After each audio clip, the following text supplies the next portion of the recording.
See, so we were on this point, isn't it? That as you charge the capacitor, actually the work done by the battery is how much charge it is generating into the potential of the battery.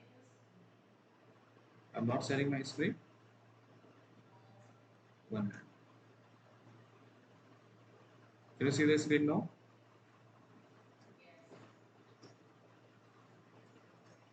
Okay, so look over here. So basically the point is that work done by the battery to charge the capacitor is how much? It is how much charge is generated into the potential of battery, which is equal to CV square energy, isn't it?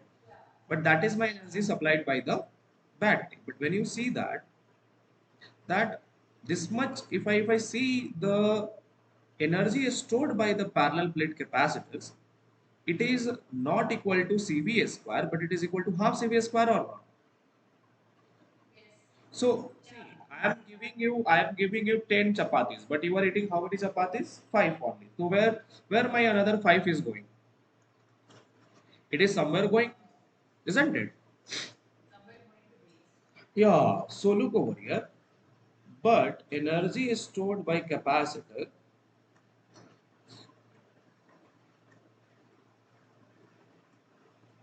is only half CV square, isn't it? So then the other energy, see, other half of the energy is basically utilized to transport these electrons to the plates. Are you able to get me or not? And which we call it as that heat dissipated during charging. Are you able to get me? So heat dissipated during charging of capacitor is what? Nothing but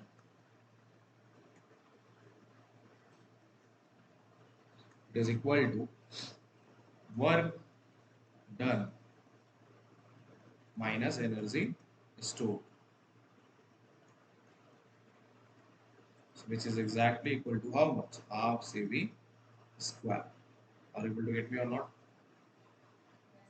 And also which is equal to half Q square by C.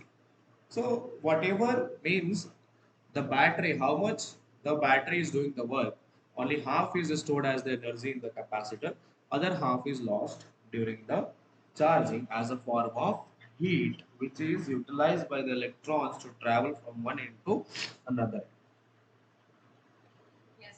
Is that clear?